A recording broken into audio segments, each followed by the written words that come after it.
welcome guests and visitors, members and friends, everyone gathered here this morning and virtually live on Facebook.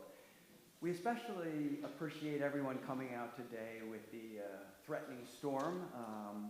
It's really good to see everybody here. Come into this place of peace and let its silence heal your spirit. Come into this place of memory and let its history warm your soul. Come into this place of prophecy and power and let its vision open your heart. My name is Paul, and I'm your worship associate this morning. I'm a member of this congregation, and I currently serve as president of the board. Our worship service today is led by our UU Writers United group. The UU United Creative Writing Group is open to all genres with prompts, assignments between groups, and an option for critique or no critique based on the group's consensus. If today's service inspires you, see Allison Maxfield or Neil O'Brien after service for more information about joining the group. We'd love to see you. Video of today's service will be available on our YouTube channel later. To those gathered live on Facebook, we welcome your comments as well as your joys and sorrows on that platform. Please remember that this video will be on the internet, so do not share information best kept private. There are a few announcements this week. The 20th annual UUC SJS auction will be held on Saturday, November 15th, 2025, and we are in need of donations.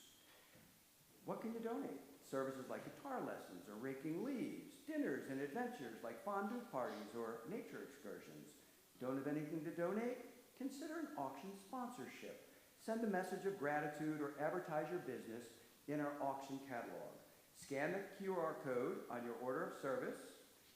Click on the link in your weekly email or see Deb Dagavarian or Jessica Dunn-Safanoff, who's around here somewhere, for paper forms ASAP. We need this soon. All donations are due by October 26th. This is our major fundraiser, so anything you can do to contribute would be a help. Join us next Sunday for Woke, like Jesus and Buddha, presented by our own Teresa McReynolds.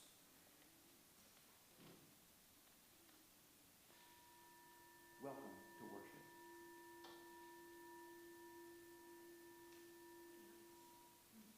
This is the harvest song, and it helps when you turn on the mic.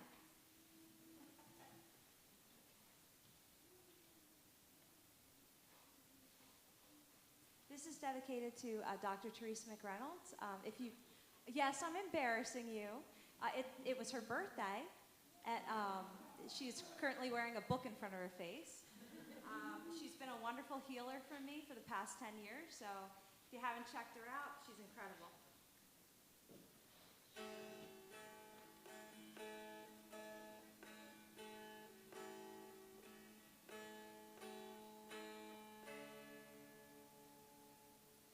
Plant your seeds of kindness wherever you may go.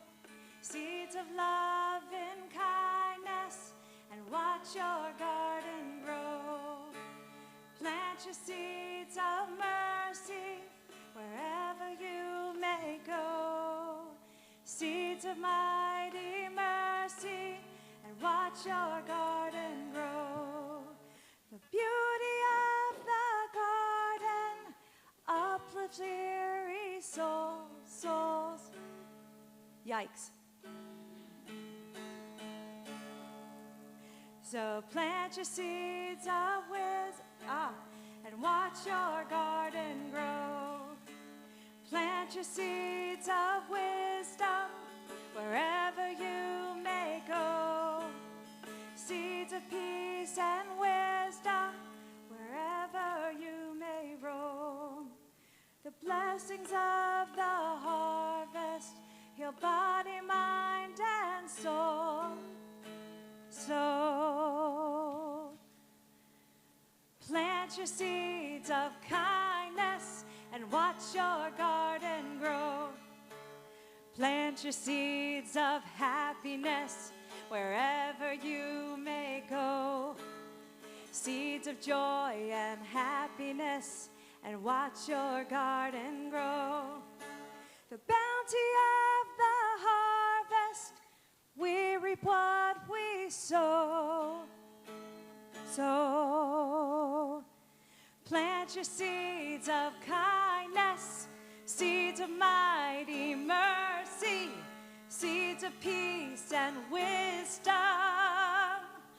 and watch your spirit grow.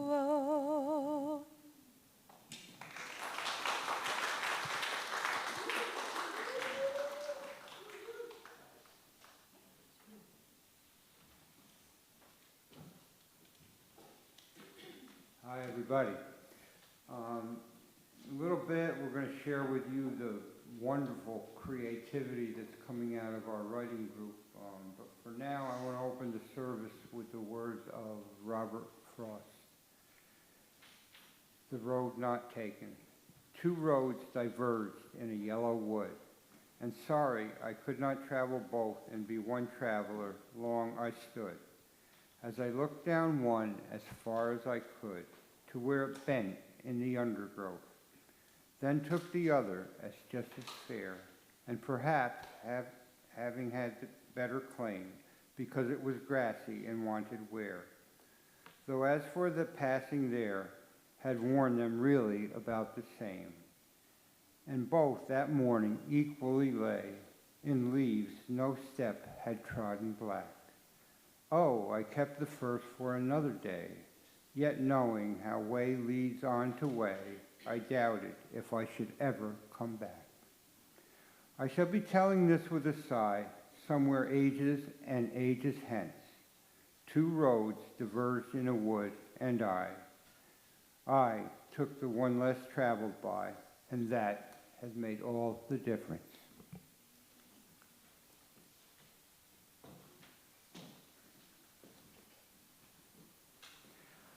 Our chalice lighter today is my daughter and one of our younger charter members, along with Alex.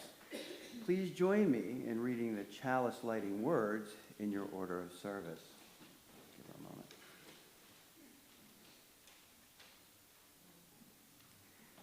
We light our chalice in gratitude for the joy we experience when we come together, the insights we receive from one another, the challenges we encourage one another to meet, and the satisfaction we receive from listening to one another and sharing our ideas and beliefs.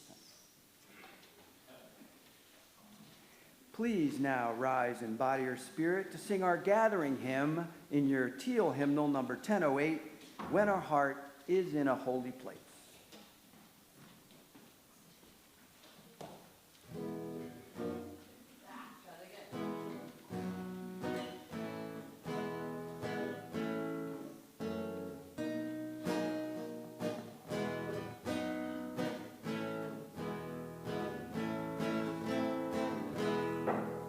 When our heart is in a holy place, when our heart is in a holy place,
Once upon a time, away afar, a star shone brightly. A little boy named Buddy looked up and wished he could touch a star. Would it be hot or cold or hot? Or hard or soft? Would it be sharp or dull or shiny? Or rough or smooth? He tried to touch it. "Oh, I can't quite reach it," he said. So he exercised for a couple of weeks. And the star still shone brightly every night, far, far away. Finally, one night, Buddy reached out his hand, and lo and behold, he touched it. "Ouch," said the star. "What do you want to go around poking stars for anyway?" Surprised that stars could talk, Buddy said, "What's your name, and would you like to see my room?" "My name is Fa," said the star. When they got to Buddy's room, Fa did a dance and had a cup of tea. "Tell me," Buddy said, "what's it like to be a star?" "Lonely." So Buddy invited Fa to stay with him for a while and go to school with him and play in the park with him and even sleep on the top bunk. Fa was so happy. But after a time, the star began to get homesick. And finally, one night, Fa started to cry and couldn't stop. "Stop," shouted Buddy, "or my train set will rust." But the star cried even more. In the evening sky, all the stars heard Fa crying, and they cried too. Buddy asked Fa, "Why are you crying?" "Because I forgot where I live," Fa cried. "I can take you home," said Buddy. "You don't know where I live." "Sure I do. Follow me." Still crying all the while, the star followed Buddy to the planetarium. In the planetarium, Fa climbed into a telescope and waved goodbye to Buddy and was home in a flash, away afar. The stars shine brightly now. A little boy named Buddy looks up and smiles because one of those stars is smiling back at him.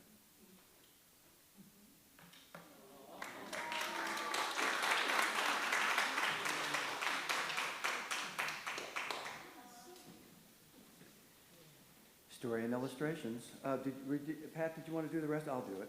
We invite all young people present, or those young at heart, to join us in the RE Learning Lab. We will explore our monthly theme, play games, and get creative together. We will meet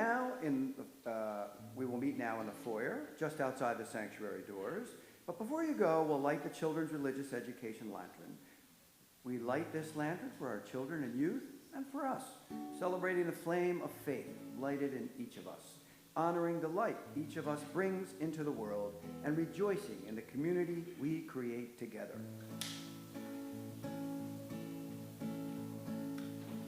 We hold you in our love as you go, as you go. May your heart be at peace as you go.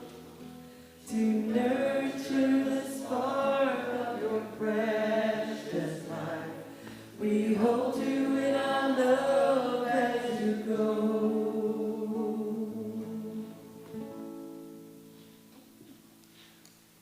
A book is provided in the foyer in which you're invited, this is the book, to write whatever joys and sorrows you have as you enter. I will read now what you have shared. Greenlight Coffee House was moderately attended. However, the entertainment was... Not moderate. Was that scintillating is what I believe is written here. Scintillating. Thank you to Katie and Allison and some other names here. I want to thank all the creative peeps sharing their hearts and words and thoughts. This is such a gift, and that's from Gina. Thank you, Gina. Let us share a quiet time together to reflect on our week. During the musical interlude, you may come forward and place a pebble in the water to acknowledge a personal joy or sorrow.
Let us be in the spirit of prayer. Blessed and holy creation, universe of wonder and mystery beyond definition, we share today our joys and sorrows, listening deeply to the things that cause us to weep and worry, and filling our hearts as one at those things we would celebrate together. Our hearts are touched by this shared ritual, and we are connected. We pray for those who are apart from us, whether by distance, time, or conflict unresolved. We pray for those who thirst, whether for water, dignity, or justice. We pray for those who are in danger and who yearn for safety. We pray for our small, blue, fragile planet. Amen.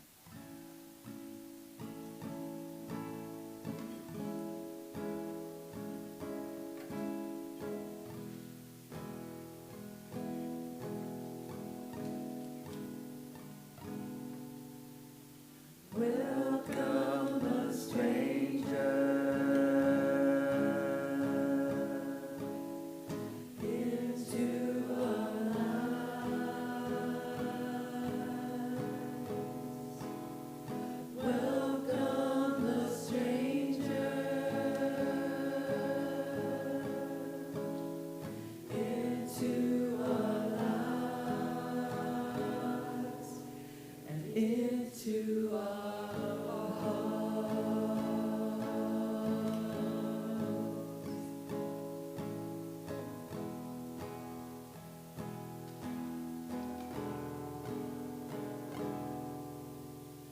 welcome the stranger into our lives.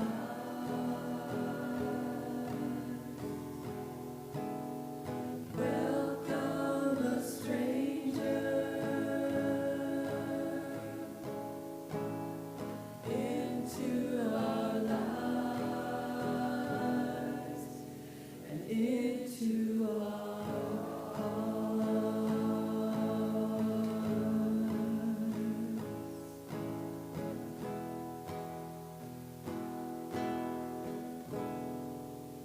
and into our hearts.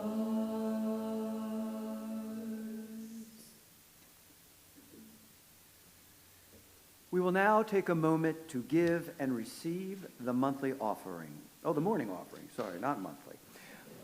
In a moment, the ushers will come forward to pass the offertory basket among those who are in attendance. If this is your first time visiting us today, you may let the basket pass, as your presence is certainly gift enough. You can also text a donation, for those of you online, at 609-293-4495. And for those who are participating online, please visit uucsjs.org and click on the yellow Donate button.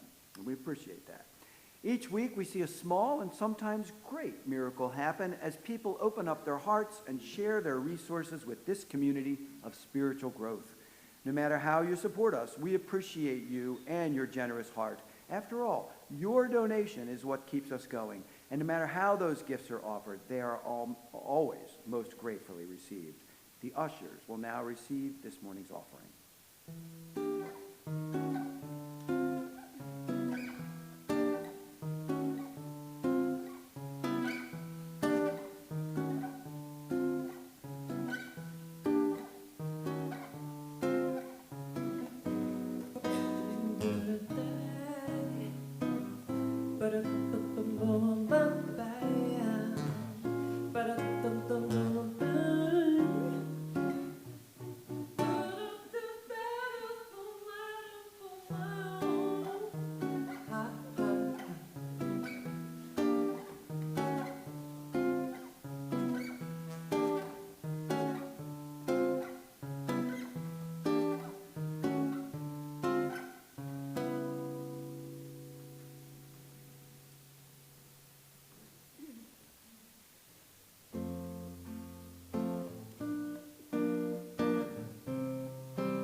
we're sorry that Kim Trotta couldn't be here today, so I'm going to read this in her place, and I hope that you have the opportunity to hear some of her work in the future, because it's very good. I have 4 haikus for you. Haiku is an unrhymed Japanese poem, usually relating to nature. In its English construction, it consists of 17 syllables arranged in 3 lines containing 5, 7, and 5 syllables. Earth. Earth beneath our feet, mother to all nourishment, still we poison you. Wind. Cool breeze clears the air, then becomes unbridled rage, an unheeded roar. Fire. This comforting warmth in the caves of our forebears becomes the tool of our destruction. Water. Precious water, we can't live without you. Are you savior or villain?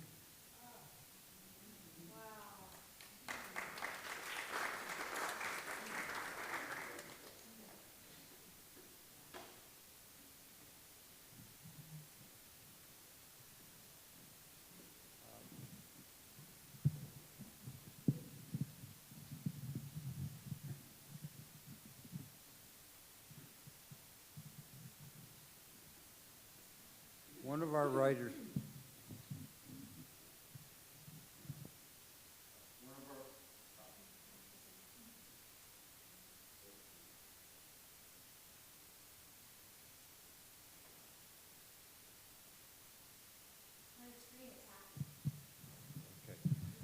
One of our writers, Nancy Watson, couldn't be with us today. She's out visiting relatives in Kansas.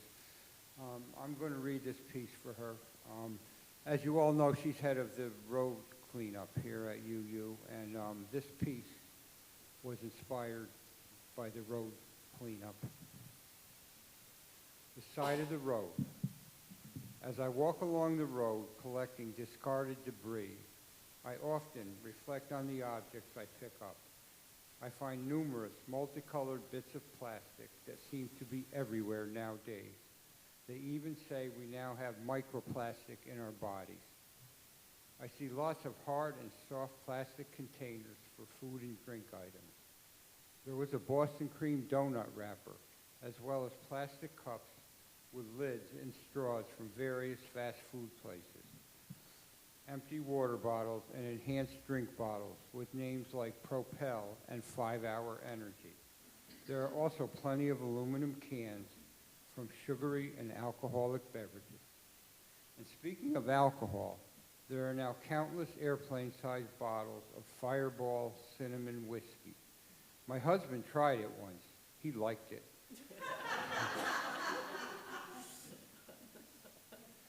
Today there was a different miniature-sized bottle. It read, Dr. McGillicuddy's Intense Butterscotch Liqueur. Adding to the menagerie along the road are the byproducts of nicotine habits. Habits? Are you kidding me? More like full-blown addictions, if you ask me. I know you didn't. Cigarette butts, plastic filters, and tapered cigars, and a little blue metal box that read SFUS regular mint with a warning on the label may cause throat and tongue cancer, and vaping dispensers that would revile any of the various implements found in the head shops of the 60s. Of course, there are hubcaps and tires and wires from electronic gadgets. Now to the unmentionables, but I will. Or untouchables in some cases. Bottles with amber-colored liquid. No further description is necessary. Insulin syringes and other syringes marked in 5mm increments. My all-time favorite finding was a pair of handcuffs. I don't even want to go there. Of course, one can still find refugees from the pandemic, like disposable blue masks and surgical gloves. So I get to thinking, and you may not ask my husband about this, but if you do, he will tell you this is never a good thing. What do clusters of things tell us about ourselves? It tells us that we're discarders, we're chemically altered and foodies, with a large order of disregard for our environment. And then I start thinking some more. All these objects came from inside somebody's car. I wonder what's on your side of the road.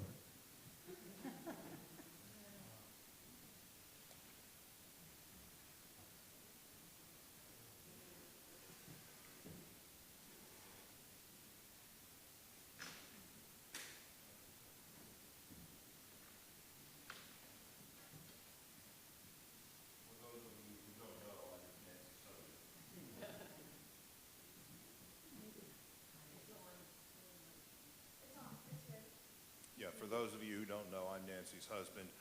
Before I read my short piece here, a follow-up on Allison's song, as just a little phrase, to plant a garden is to believe in tomorrow. Role models.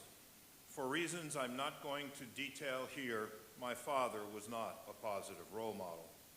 However, there were a few men who were positive role models in my life during my high school and college years. The first was Bill Hoover, the math department chairman at Passaic Valley High School, where I attended.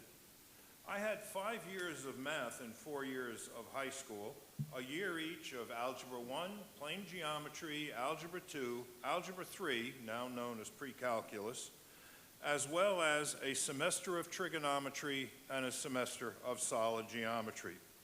Except for the geometry and trig, Bill Hoover taught all the courses. While I was in high school, I ran track and cross country year-round. After practice, I worked on a farm for the first 2 years of high school and at the local ShopRite for the second 2 years of high school. Because of the teacher's clarity in my math classes, I did not need to spend a lot of time studying at home. Now keep in mind, I always paid close attention in class, and I rarely, if ever, missed a class. Largely because of Bill Hoover, I decided to major in math in college and become a math teacher. At the time, I lived not near Montclair State College, now Montclair State University, which is the oldest teacher training institution in the state of New Jersey. I applied there and was accepted. I graduated 4 years later with a degree in math and a permanent teaching certificate. My first job after college was teaching math at Passaic Valley High School, and Bill Hoover was still the department chair.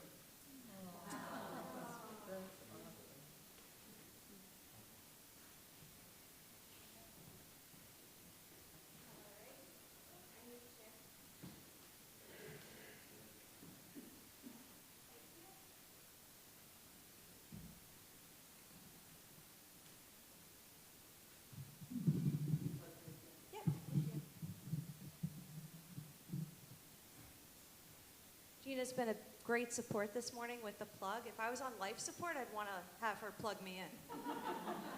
I'm there. Definitely.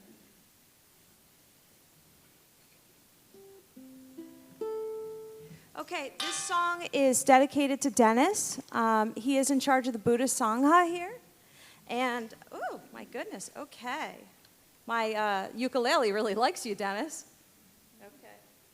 Yeah, the Buddhist Sangha meets on Tuesday nights, and every once in a while on a Saturday, we have an event here, and we walk around, and we do all sorts of cool meditation stuff.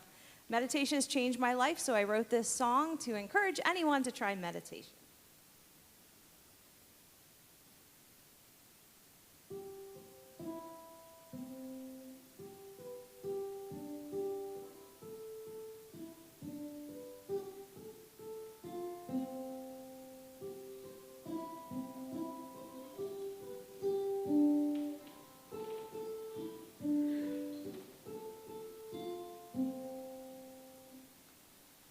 We all have a lower nature and stories that keep us us spinning. Meditation on a higher power gives us peace hour after hour. Meditation brings on creation, brings us joy, love, hope, inspiration. Meditation on creation helps us find our true selves, be free.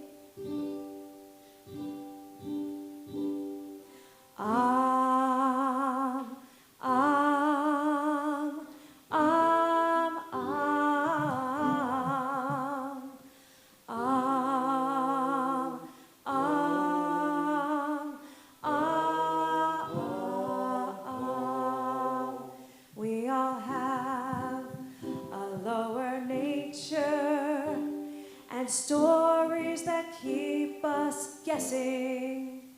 Meditation on creation lifts us up to see all our blessings. Deep devotion, join the ocean, surrender to all that may be.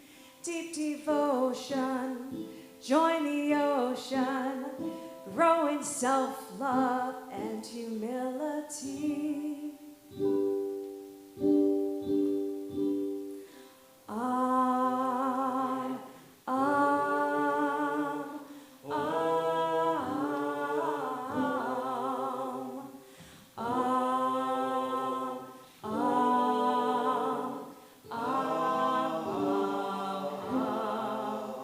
We all have a lower nature. We can react in ways that are stressful. Meditation on creation helps us respond in ways that are helpful. Deep devotion, join the ocean, surrender to all that may be. Deep devotion, join the ocean, grow in self-love and humility.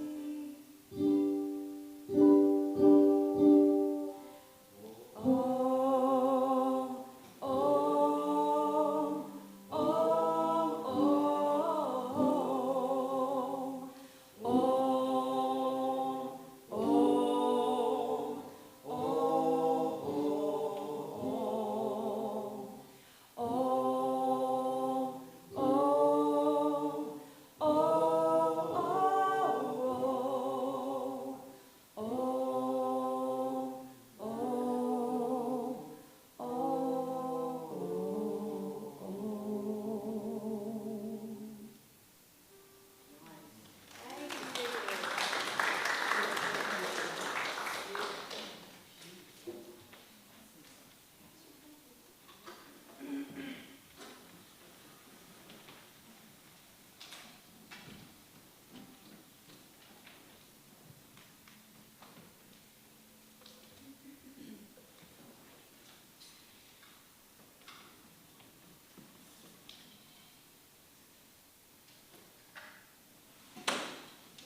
The villadelle has roots in rustic Italian and Spanish songs and dances.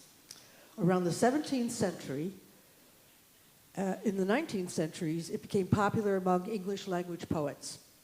The villanelle consists of 19 lines using just 2 rhymes, 5 3-line stanzas with an A-B-A pattern, ending with 1 4-line stanza, which repeats the last lines of the previous 5 stanzas. Got it? Out of the ashes. Out of the ashes we must rise, these words imperative to heed. Our democracy dies with lies. Beware the one who wears a guise and runs riot over our creed. Out of the ashes, we must rise. As scientific research dies, truth from leaders gives way to greed, and our democracy dies with lies. Its light goes out before our eyes. Now, time to gather what we need. Out of the ashes, we must rise. Maintain the focus on the prize, never to lose sight of the deed. Our democracy dies with lies. Heed the words of those who are wise, or remain cursed and never freed. Out of the ashes, we must rise. Our democracy dies with lies.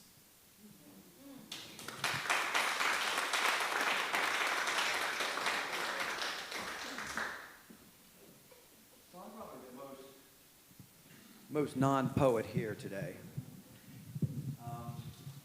But you just heard what Pat had to say, and she just plays with words in a way that is fascinating to me. I mean, she comes in with these little word puzzles all the time, and it's inspiring. And one of the things that the writers group wants us to do is to stretch ourselves, to go places where we haven't previously gone. So with apologies to Dr. Seuss, I'm not much of a poet, but here's a couple of rhymes that came out of my attempt. How did I live without you? I miss you when you're gone. I never thought I needed you. It's clear that I was wrong. I grew up with the TV when I wasn't out to play, coming in when it got dark at the end of a long day. If you wanted to know the weather, I stuck my head outside the door. If I had to ask a question, well, that's what books are for. If I wanted to find a friend to come outside to play, I'd call them on our party line to see if it was okay. My father was a newsman, so the papers we would read, TV news showed us pictures, and all 3 channels agreed. If you wanted to take a picture, I needed a camera with film. After taking 36 shots on a roll, I had to develop them still. It cost a lot of money, no matter how they were. After waiting long to see them, hoping for more than just a blur. If I traveled to a place unknown, I needed to bring a map. Otherwise, I might get lost, feeling like a sap. But now I have you, my cell phone, a computer in my hand. You answer any question, I must say you are grand. You free me from my tether. I have no numbers in my head. I always know the weather, at least a week ahead. Though I rarely get a letter, now my mailbox is full. If I want to take a picture, the choice is video or still. And I can take you anywhere. You'll guide me on my way. You can always entertain me, even tell me what to say. How did I live without you? I really don't know how. But one thing is for certain, I can't live without you now.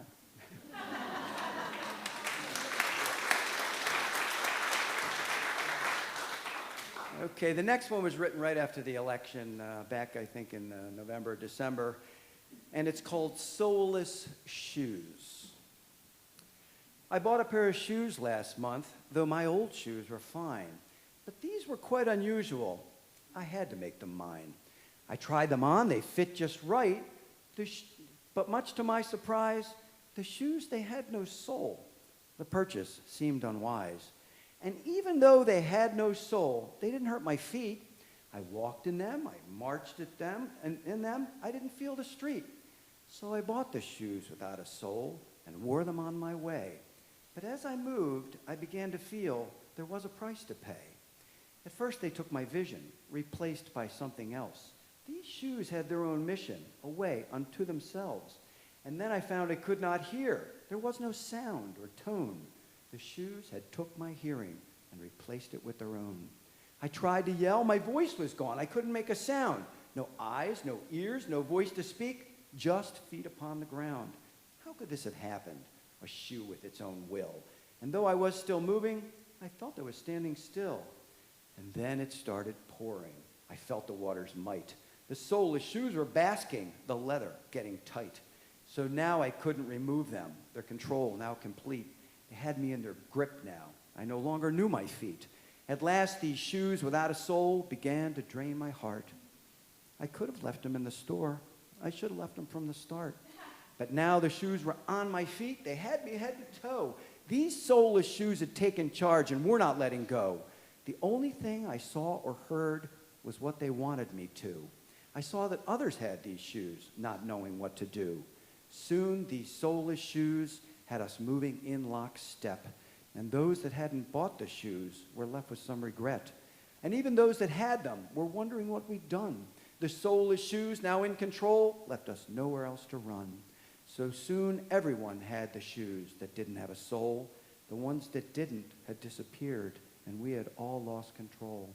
The soulless shoes told us what to do, and we must all obey, for all the shoes without a soul had finally got their way.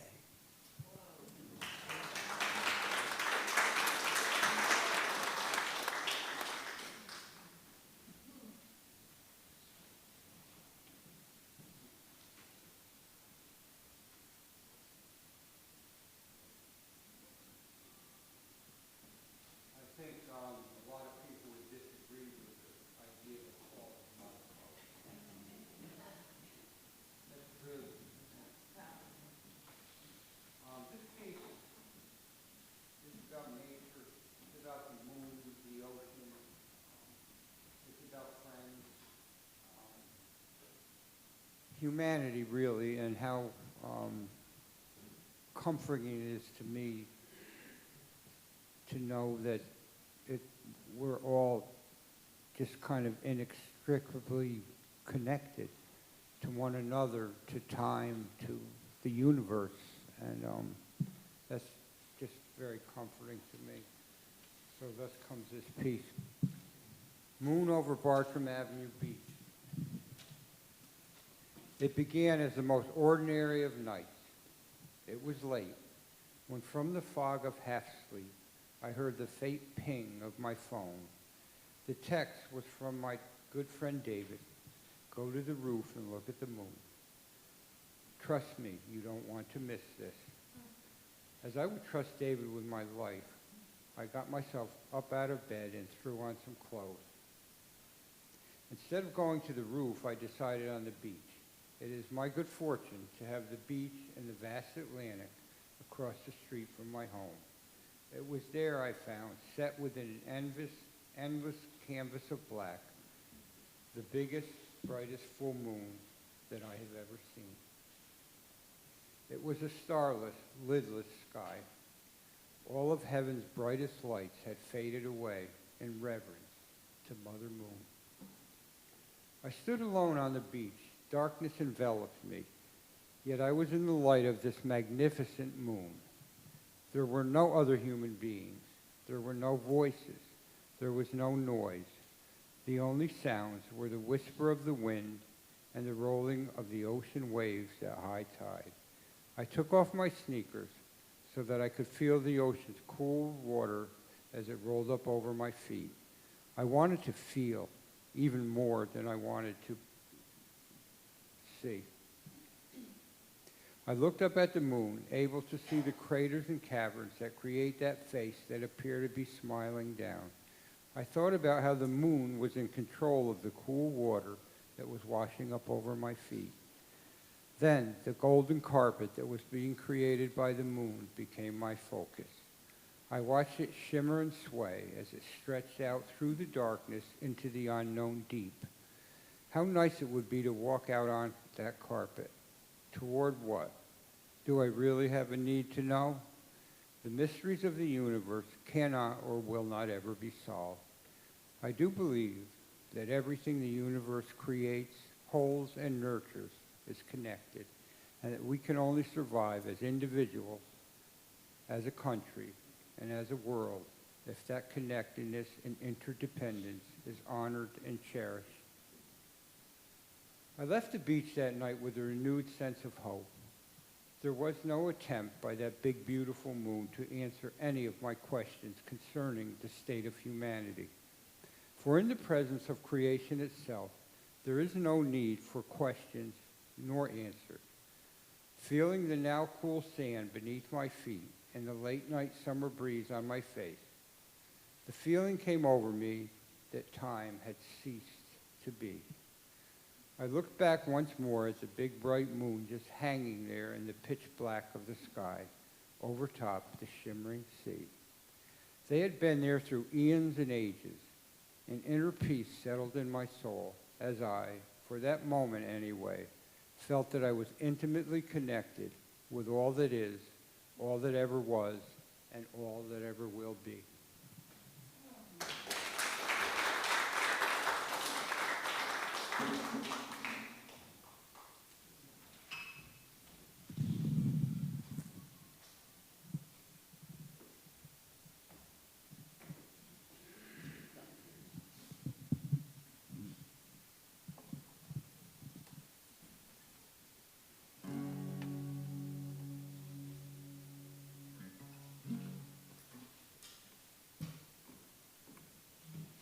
Thanks, Allison. Yeah. Thank you, Allison. I'm usually a writer of nonfiction prose, but I've been inspired by my fellow writers to try a different form for this story. It'll be a traditional British ballad, and I borrowed the tune from Woody Guthrie's Pretty Boy Floyd, which, as you'll see, is maybe an appropriate choice. This is a true story. It took place almost exactly 53 years ago. My senior year at the University of Pennsylvania, and I needed money. I won't explain why. And this was the best lesson that I ever learned, and it was not in any classroom. And the only reason I can present this song to you now is that the statute of limitations has long expired. Come gather round me, children, a tale I will relate. It happened so long time ago, I thought I could do wait. Like a lot of kids in those Woodstock days, I smoked a little pot. I bought it from a dealer. I could do that too, I thought. I'd worked that summer in Phoenix. I called a friend down in that town. His name was Fred, and he did weight, means he sold it by the pound. And then one night in Philly, a knock came on my door. Outside a pickup, double parked in the back a wholesale store. Before I knew what happened, I had 50 keys of weed. That's 2 1/4 pounds per brick, way more than I'd ever need. Now the question was what to do with it, how on earth to sell it all. Was I supposed to advertise, hang flyers on the wall? So I called a friend who had a friend whose sister's friend did wait. He said he'd buy it all from me at a motel room upstate. So I filled up my VW, there was barely room for me. I drove to the Valley Forge Motor Inn and picked up my room key. Next day I heard a knocking, a girl at the door with a mop. Did I want my room cleaned? No, I didn't. And then she said, "Are you one of them cops?" In the adjacent conference center, across a field of grass, I saw 100 police cars, a conference of top brass. As fast and quietly as I could, I loaded up my bug. I took that weed all back to town and I hid it beneath the rug. I must have bagged and sold it all to students and faculty. I can't remember much that year. I was testing every key. But when you see me in the choir or with Cynthia on a date, now you will remember I'm a guy who once did wait.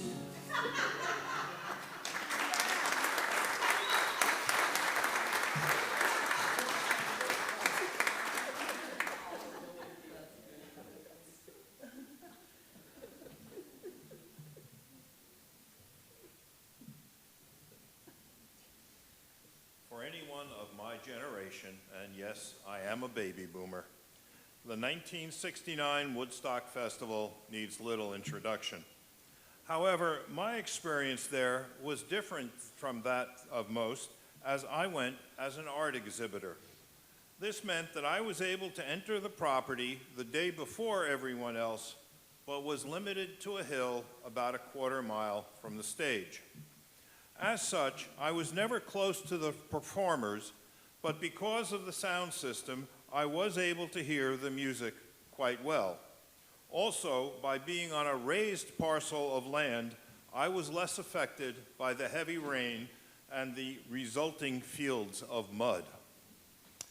But my most persistent memory occurred when I was walking back to my campsite from one of the portable restrooms. I had some pre-rolled joints with me and had just put one in my mouth. But my matches were wet and I was not able to get one to light. Unbeknownst to me, just to my rear, was a mounted New York State trooper who casually rode up beside me with his lighter, reached down, lit my joint. As he returned his lighter to his pocket, he looked at me with a little bit of a little shaking of his head and said, "Have a good evening." I nod back, and we both went our separate ways.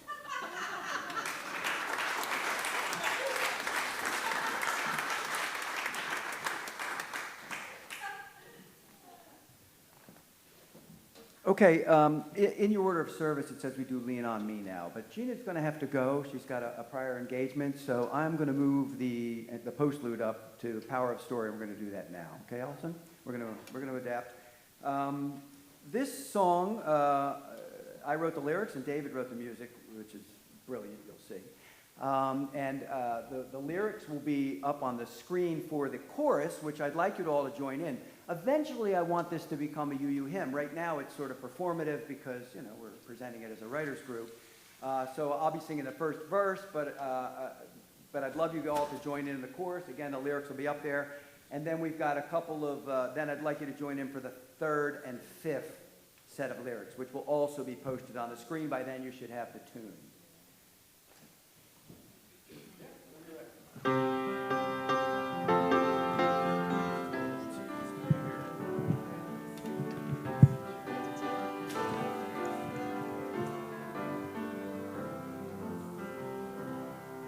We evolved as a people through the stories that we told, challenging evil and cheering on the bold. They bind us together, they're part of our soul. They nurture the young and they comfort the old. The power of story is ours to share. Was it faith? Was it freedom that brought us here? You tell me your story and I'll tell you mine. We each have a story of our journey through time. With all of the choices that each of us must face, wisdom we gain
lessons that cause us to learn about what's important and the life that we yearn.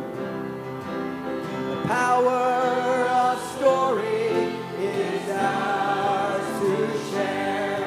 Was it fate? Was it freedom that brought us here? You tell me your story and I'll tell you mine. We each have a story of our journey through time. Last words. So think of your journey, the decisions that you made.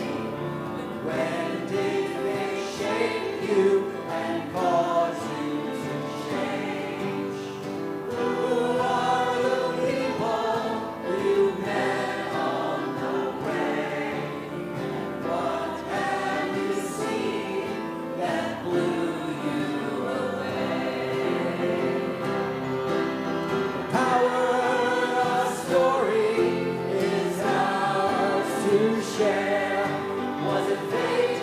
Was it freedom that brought us here?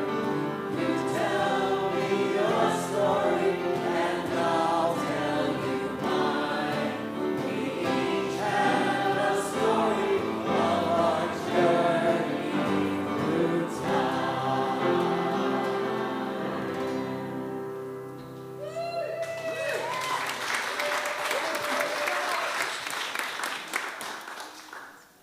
Wow, let's give a huge round of applause to all the UU United Writers.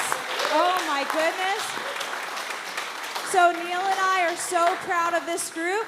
They've come so far. Any parting words, Neil? Yeah, I want to thank everybody for coming out, first of all.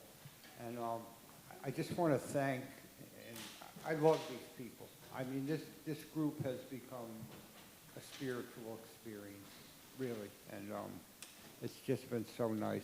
And most of all, I want to thank Allison for what she does for all of us. And for me personally. Thank you. Thank everybody. I love you all. All right, the end. Wait. We still got Oh, to wait. we still got to extinguish the chalice. Just kidding. Yeah, I want to thank everybody also for coming out today. And, I can't tell you how much joy it brings me that you all sing the song that I wrote. I love that. It's really fun for me. Let's read the words together for extinguishing the chalice. We extinguish this flame, but not the light of truth, the warmth of community, or the fire of commitment. These we carry in our hearts until we are together again. Now, this is where the postlude was supposed to go, but I will say we warmly welcome all of you who are visiting us today. Now let us share in a moment of silent reflection to consider today's message and the meaning it has in our lives.